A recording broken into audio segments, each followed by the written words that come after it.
Të vetën nuk po arrin ta kryejnë, por punë po jo qesin edhe zyrtarëve në kuvend.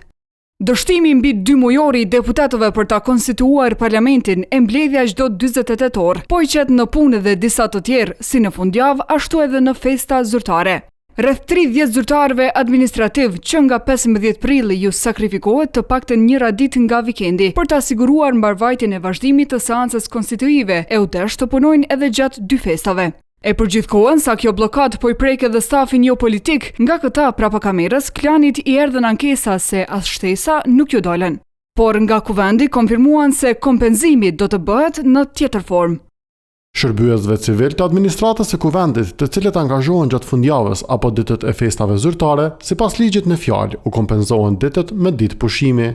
Sipas monitoruesve, zgjedhja e formës së kompenzimit duhet të jetë në dorën e të punësuarit. Mund të përkthehet edhe në kompenzim me pushim, por kjo varet më shumë nga personi i cili është i punësuar si zyrtar publik, duke negociu prap edhe me administratën. Dhe ashtu siç edhe është e përcaktuar, fundjavat e festat nuk janë të barabarta me ditë tjera. Nëse që është zhvillohet seancë konstitutive ose plenare gjatë orarit, gjatë vikendit ose gjatë festave zyrtare, pagesa do të bëhet 50% më shumë se sa një ditë e plot, pra paguhet një ditë e gjysmë. Çështja e përcaktimit të mënyrës së kompenzimit është e paraparë në ligjin për pagat në sektorin publik.